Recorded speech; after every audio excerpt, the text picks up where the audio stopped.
اپنے استاد کی عزت کرنا سیکھو، کیونکہ اسی کی بدولت آج تم یہ عبارت پڑھنے کے قابل ہوئے ہو۔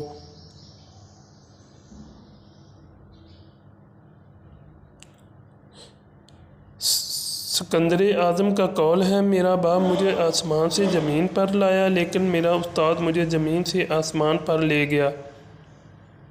استاد دنیا کی بہترین ہستی ہے، اس لیے ہمیں اپنے استادوں کی عزت کرنی چاہیے۔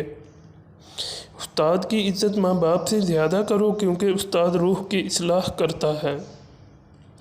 ہم زندہ رہنے کے لیے اپنے والدین کے مقروض ہیں، لیکن بہتر زندگی بسر کرنے کے لیے اپنے استاد کے مقروض ہیں۔ زندگی استاد سے زیادہ سخت ہوتی ہے، کیونکہ استاد سبق دے کر امتحان لیتا ہے، لیکن زندگی امتحان لے کر سبق دیتی ہے۔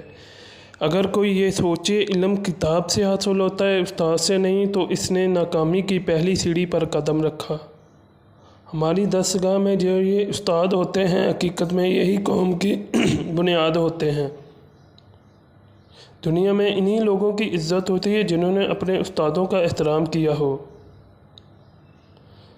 استاد اگر کافر ہو تو وہ اپنے طالب علم کو قرآن پڑھا کر بھی کافر بنا دے گا۔ اگر مسلمان ہو تو وہ اپنے طالب علم کو انجیل پڑھا کر بھی مسلمان بنا دے گا۔ استاد صرف کتابی باتیں نہیں کرتا، بلکہ زندگی جینا سکھاتا ہے۔